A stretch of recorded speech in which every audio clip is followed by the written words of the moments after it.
Hey guys, today I'm going to be talking about my view on the soul. What do I think the soul is? Okay, basically before I start, I'm going to say, welcome guys back to Peppermint Juju. I am your host, Adam, for Thursdays, and so welcome back. I tip my hat to the people who were before me, who posted this week. Great job, guys. And to the people who I worked for in the past, in the past, who are no longer a part of Peppermint Juju, I tip my hat to you. Okay. So anyways, basically, what I'm going to be talking about is the soul. I believe the soul is two things intertwined, and I'll explain that right now. I believe the soul is in this vicinity of our being. It is up in here, near the head, forehead area. The reason for that is my intuition and my gut always tells me that the soul is up in here. And I believe that the soul is our consciousness. Our consciousness is the soul. And for me to say that when we die, our consciousness dies, to me that's plain absurd. Because to me, consciousness has to go somewhere. It just can't evaporate. Just like the body, when it dies, it doesn't go somewhere. It goes back into the earth. It decomposes. But the consciousness and the energy has to go somewhere. So I believe that our consciousness or whatever goes off to the spirit world, or some may call it heaven, some may call it the land of the eternal summers, or the summerlands. Whatever you want to call it, that's where I believe it goes. But we're not going to talk about the afterlife. We're talking about the soul. I believe our consciousness is like a type of energy, and energy can't die. And through our consciousness, while alive, we can visit the spirit world through astral projection or through hypnosis. And currently I'm being taught hypnosis through a mentor. But anyways, we can visit the upper world, the middle world, or the lower world through our consciousness. So our consciousness, I believe, is our soul.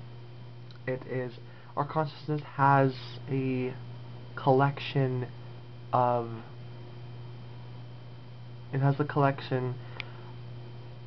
our past lives, everything we've done now, it absorbs.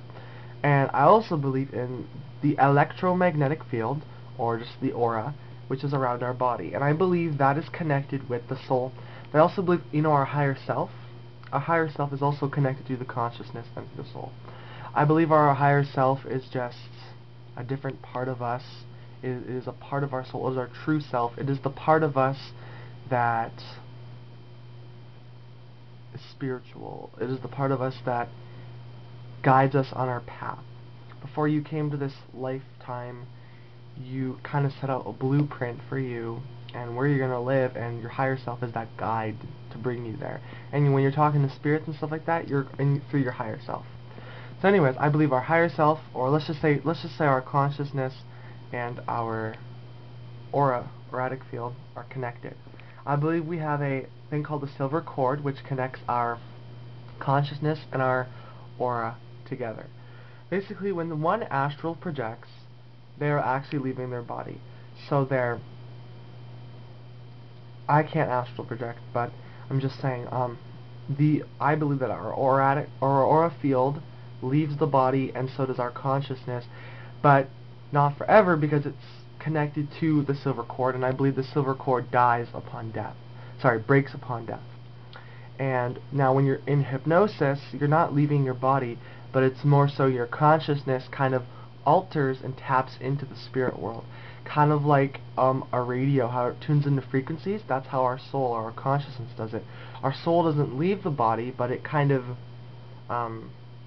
tunes its way, and it's like turning on into a channel when we go into the spirit world through our minds. Those are two ways you can do that. But anyways, I'm gonna tell you a story that my teacher told me about the aura field. She told me that, and this is actually a high school teacher, so not like a mentor, but she told me that there was this guy who had to amputate his leg. So after he got all that done, they took him to a place where they measure auras, and they put him behind like a screen So on the computer, they could, see his electromagnetic field. And they found something weird, because he only had one leg, and he had no other leg because they had to amputate it. And the aura field showed that he had a leg. There was an outline of a leg where his leg is amputated. There was an outline of a leg. So that to me shows that even through that study, it's been scientifically proven now through that study that the aura field, okay, is energy, and energy cannot die, and everything in the physical world does not last forever. It's impermanent, okay? But our energy self and our consciousness all survives, and that's what that showed me through that story, because the leg is still showing, right? The energy, the soul, the energy of that part is still there, but the physical part wasn't there. But it doesn't matter about the physical. The energy part's still there. So, when something of the physical dies, the energy still stays there. Now, when we're talking about non-humans, like, I believe anything living has a soul. But now you're probably wondering, also I think rocks have souls. Like, when you look at a tree, you'll see its aura. Or when you see a rock, you'll see its aura. But how many of you have stared at an inanimate object and saw an aura? And you're like, that's weird. Well, here's my theory on that. I believe everything living has a soul. A rock, a tree, a plant, everything out in nature has a soul. But let's say you're looking at your ceiling. Okay, I look at my ceiling fan sometimes, and I will see its aura. Okay? But I'm like, wait, it's not living. But here's the theory. My ceiling fan is wood. It has come from a tree. That tree is dead now because someone chopped it down to make that. So that tree is dead. However, the tree's spirit, or the tree's soul, or its aura, has not fully left. Has not fully left the physical realm. That tree's spirit did go to the spirit world, but some of it was left behind and attached to the wood. Just like when we die, our full spirit's not going to go up to the spirit world. Some is going to be fragmented and left behind, where we died, where we're buried, and then the rest goes away. I was basically saying, wherever that tree died, some of its soul energy will stay in the forest. But some of it will stay attached to the tree. So when they cut that tree and made it into a fan, that tree's energy, or spirit, is still attached. So that tree right there, that fan right there, still has some of the wood spirits, the tree spirits, attached to it. And that is why I named my, the flute, I'll show you actually, because on my personal channel, I shared that I got a flute. Okay, one sec. I shared that I got a wooden flute for when I do, like, journeying and stuff like that. Okay? So I got, like, a wooden flute that I use for journeying. Yeah.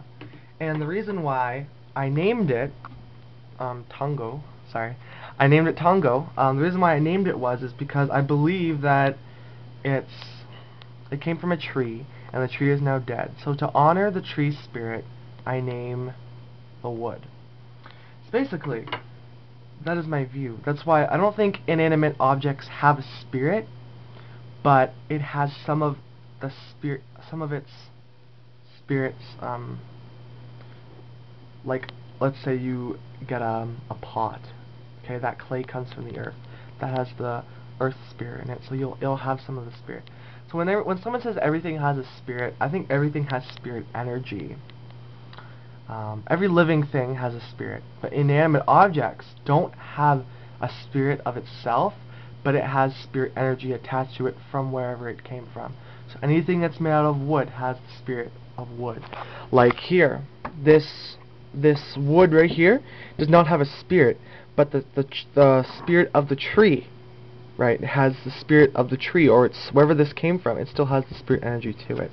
That's like saying when you're dead, and let's say you get cremated, your ash, the spirit of your body will still have the ashes in there, or and stuff like that. Like, your grave will have some of your spirit energy. That is why we see things such as haunted inanimate objects, haunted dolls, and stuff like that. The reason why we do that sorry, the reason why there is haunted dolls is because that's the spirit who died there. No longer has a physical container, okay? It no longer, the body, like that plant has a spirit, the leaves and the stem, that's its container. That is its container. My body here is my container, okay? So what's really important in our true self is our consciousness and our aura. But when we die, we will have no physical form. So some spirits cannot move on to the other side. Some spirits cannot move to the spirit world. So what do? They attach to things that look that look like human. So a doll looks more human and lifelike than a